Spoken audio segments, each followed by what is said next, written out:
Welcome back, everyone, and this is the Wrestle Dream Project. My name is Dro, and I will be covering the Raw episode on March 3rd, live on Netflix from Buffalo, New York. Make sure you like, subscribe, and share with your friends and family.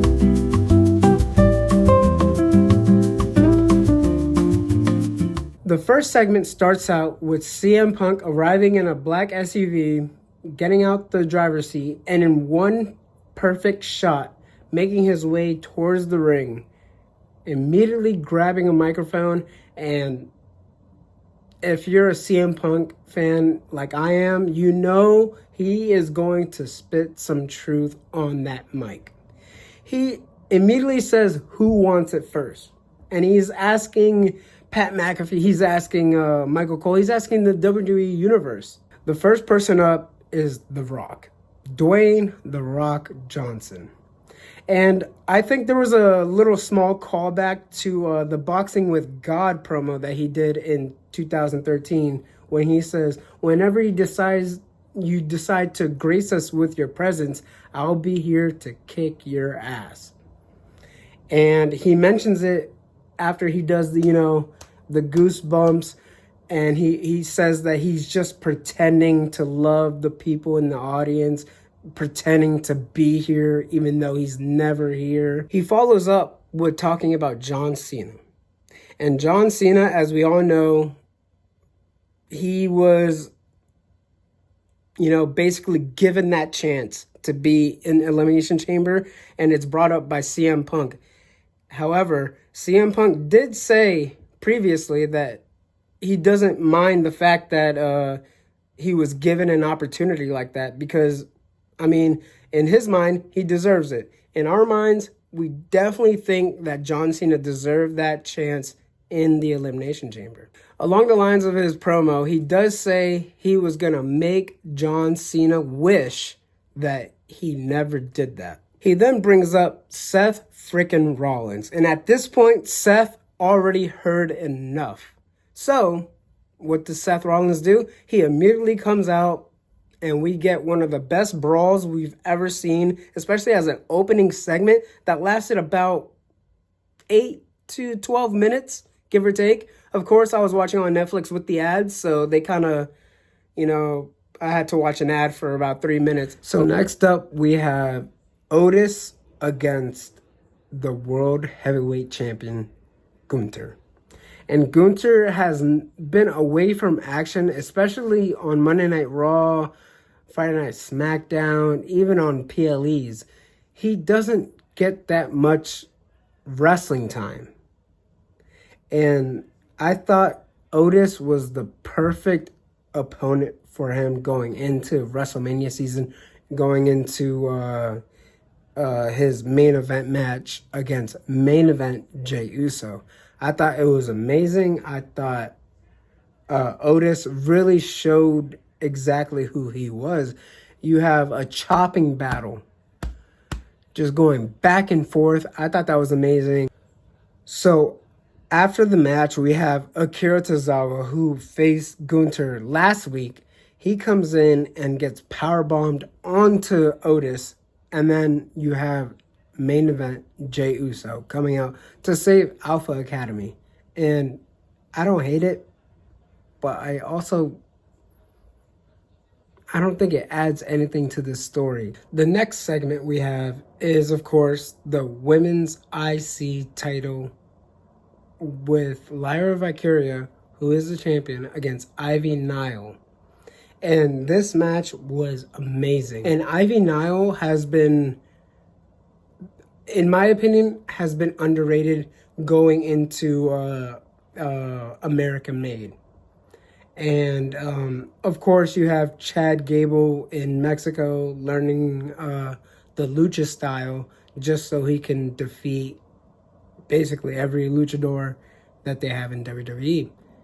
The Creed brothers coming up next, they love Ivy Nile. They've been training her so well to the point where I thought she was going to win.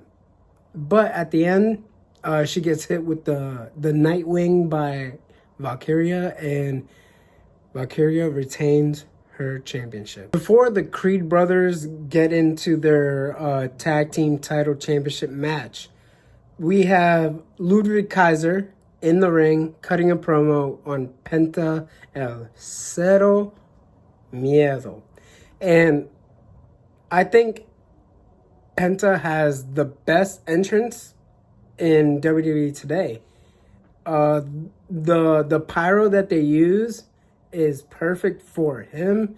It's perfect for his mask. You can see the designs on his mask is perfect. And not to mention the black on red on him. I think they should move forward with that.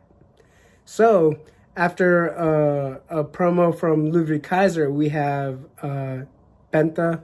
He's coming out and he immediately wants to smoke, and they're duking it out for a while. Ends up with Penta jumping over the top rope and hitting a clean ass landing on Ludwig Kaiser.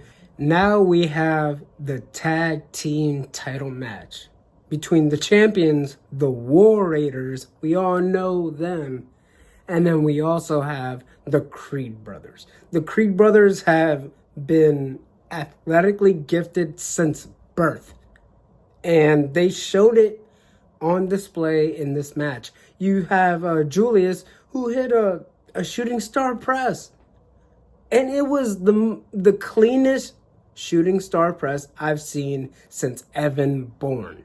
And yes, that's high praise, but that's because the Creed brothers deserve it.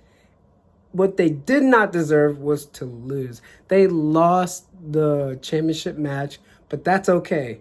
The War Raiders, I mean, we all know them as, even before WWE, they were War Machine.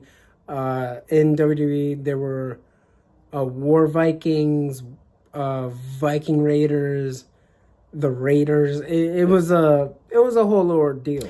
Next up, we have a backstage segment, a backstage promo of the LWO. And it's basically congratulating New Day for, everything they've done in the WWE. It's basically setting up for next week's Tornado Tag match. And we haven't seen a Tornado Tag match in a long time.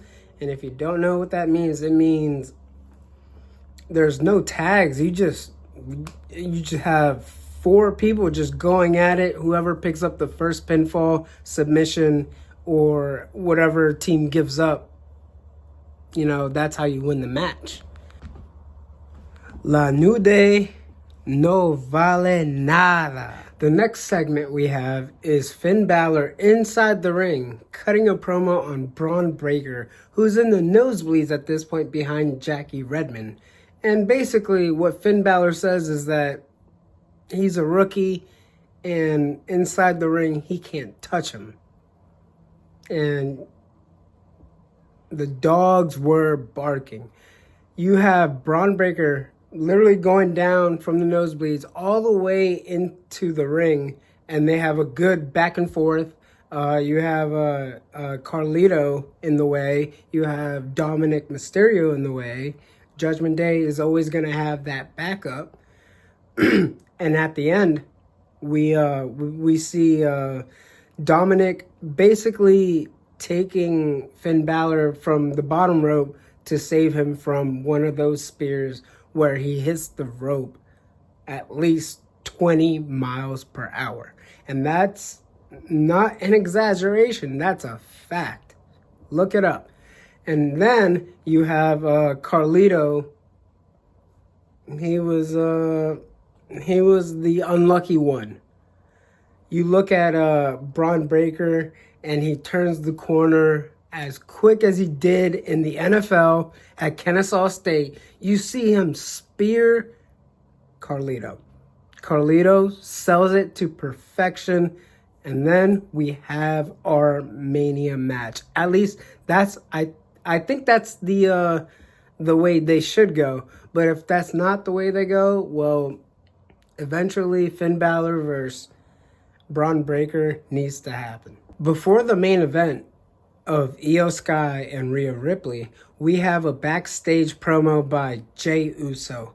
Main event, we all know him. Yeet. This promo just kind of reminded me of who he was.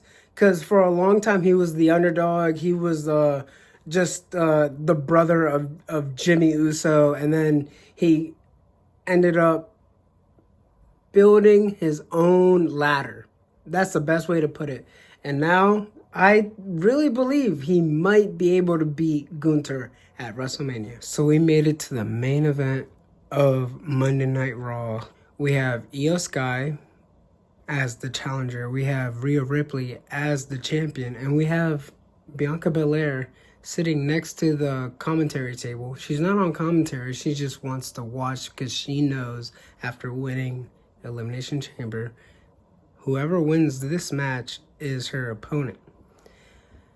This match was an absolute barn burner. And I say that because these two women cannot miss. These two women have known each other since the NXT days. And the amount of counters and Io just putting her body on the line. Rhea Ripley has some issues. Her issues involve her own head. She has no more friends. She has no more family because she left Judgment Day. Damian Priest is on his way to SmackDown. Haven't seen the Terror Twins in quite some time. And Bianca, she knows about it. She is telling Rhea, like, come on, I'm with it. I'm with every single fight. And Jessica Carr, shout out Jessica Carr, she stops it, does not want to call it disqualification. You have Rhea Ripley going for the Riptide on the third rope. And she looks at Bianca and says, I'll see you at WrestleMania. It gets reversed into Hurricanrana, and then it's over the moonsault from Io Sky that eventually gets her the 1, 2, 3. And now we have Io Sky as your new Women's World Champion. I don't hate it. However, I am looking forward to what Rhea can do next. Because she has no more friends anymore. She left the Judgment Day. She can't go back. And her best friend, Damian Priest, is now on SmackDown. We gotta wait and see what's gonna happen. That is the end of the Raw recap. Thank you so much for listening to my